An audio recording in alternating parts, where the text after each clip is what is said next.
The overall goal of this procedure is to generate an in vivo human vascular network. This is accomplished by first culturing human blood-derived endothelial colony-forming cells and human bone marrow-derived mesenchymal stem cells. Both cell types are then mixed into a collagen-based gel, which is injected subcutaneously into an immunodeficient mouse. 7 days later, the implant is harvested and evaluated for the formation of a human vascular network.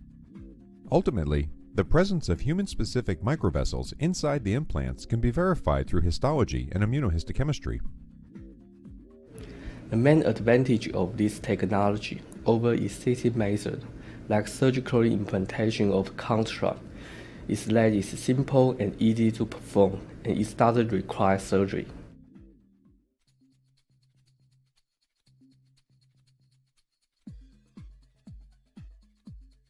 Begin by thawing 1 vial of ECFCs and immediately dilute the cells in a 15 ml conical containing 10 ml of DMEM.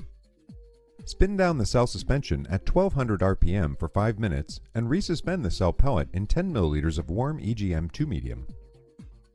Then, transfer the cells to a 100 mm tissue culture plate coated by 1% gelatin and incubate the cells overnight in a humidified incubator.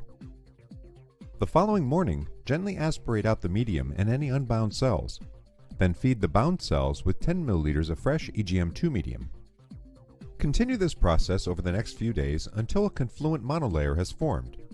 Then wash the cells with 10 ml of PBS, replace the PBS with 2 ml of trypsin EDTA, and return the plate to the incubator for 5 minutes. After 5 minutes, under a microscope, gently tap the plate and check if the cells have detached. If not, repeat the brief incubations with gentle